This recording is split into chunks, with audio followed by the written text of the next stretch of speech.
ఈ కోవైట్ వాళ్ళు పార్టీలకి ఎంత డబ్బు అయినా తగలేస్తారో.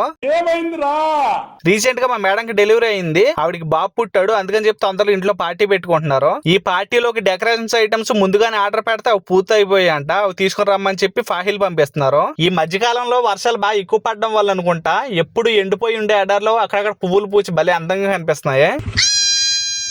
ఈ ఫాహిల్లో ఈ షాప్ కి వచ్చిన తర్వాత అక్కడ ఒక నేమ్ బోర్డు ఒకటి నా చేతిలో పెట్టి ఇంకా ఉన్నాయి కార్ లో పెట్టేసి మళ్ళీ రా అని చెప్పి అన్నారు. సరే అని చెప్పి అది కార్ లో పెట్టేసి ఒక 2-3 రౌండ్లు కొట్టాను. షాప్ లోకి కార్ లోకి ఇలా తిరుగుతున్నా గానీ ఆ షాప్ మాట మాత్రం కనీసం సాయం కూడా చేయలేదు. మనిషిగా పుట్టేందుకు ఎవరికైనా ఇంత సహాయం చేయరా? అదే కోవైట్ వాళ్ళు వెళ్తే మాత్రం కారు వరకు తీసుకొచ్చి అన్ని సర్ది మరి సాగనంపుతారు. అలా కాదురా ఎరుపు కూడా. అదంతా డబ్బు మహిమ. సరే అని అన్ని కార్లో సర్దేసుకుని ఇంటికి బయలుదేరిపోయా. ఇంటికి వచ్చేసరికి చీకటి కూడా పడిపోయింది. ఇంటికి వచ్చిన తర్వాత చూస్తే ఇవన్నీ ఎంతకు ఒరిజినల్ కాదు, ప్లాస్టిక్ పువ్వులు. ఏంటో ఈ కోవైట్ లో ఒరిజినల్ కంటే ఎక్కువ అన్ని ఆర్టిఫిషియల్ వాడుతున్నారు. ఓపెన్ చేయి అయితే నువ్వు తెంగి